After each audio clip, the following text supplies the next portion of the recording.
Hi everyone, welcome to week 6.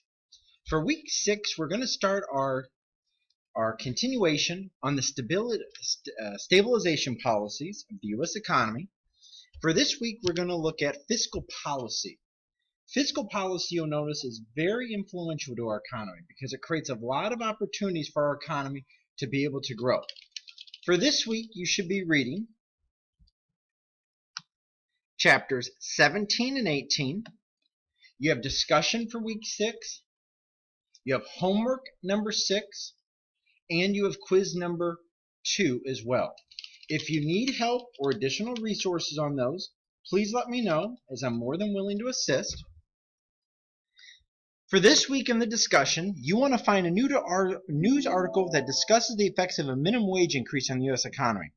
I want you to summarize the key points. And when you summarize the key points, focus on how the minimum wage is going to affect both businesses and households, and what are the influences of the minimum wage on these areas. You want to know the implications of higher wages on prices and on the economy. So I look forward to your work in that discussion board. So for this week, we're going to look at fiscal policy.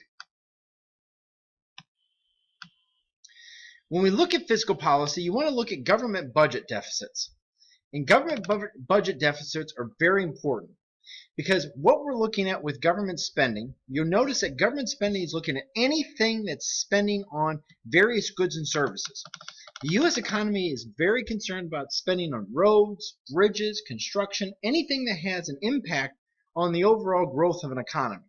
When we have a budget, if you look at the U.S., you notice that we have many budget deficits. A budget deficit is for that one year. We have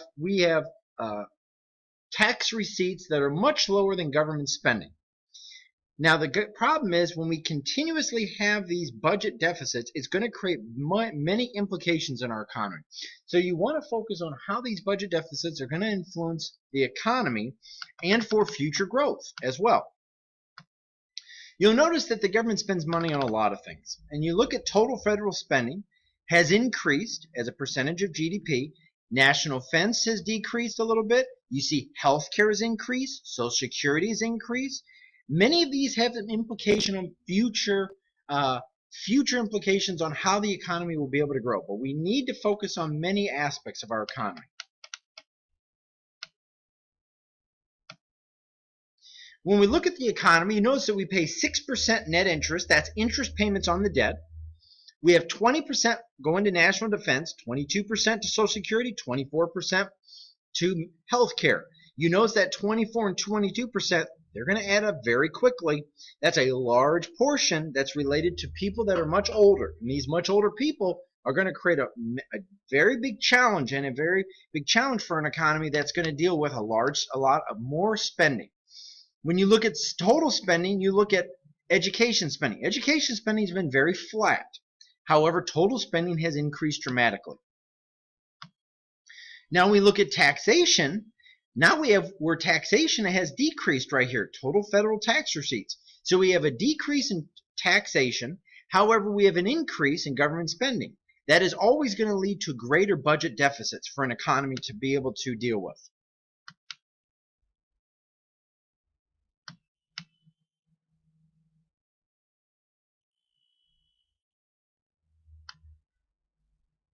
Now, we have two types of policies I want to cover with fiscal policy. Fiscal policy is dealing with changes in government spending and or taxes. When we look at changes in government spending, you'll look at how government spending can influence our economy. So contractionary fiscal policy is when the economy needs to be slowing down. You would do a decrease in government spending or an increase in taxation, which will decrease the level of spending by consumers. Now, expansionary fiscal policy will be looking at an increase in government spending and a decrease in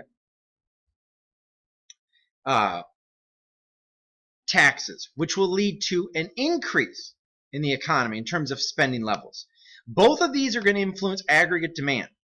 Aggregate demand will increase with expansionary fiscal policy, which will cause an increase in aggregate demand, in output, in employment and a decrease in the unemployment rate. However, contractionary fiscal policy will lead to a decrease in aggregate demand, a decrease in output, a decrease in employment, and an increase in the unemployment rate. So these are some of the factors that we're looking at this week. If you need additional assistance, please let me know, as I'm more than willing to assist, but I look forward to your effort.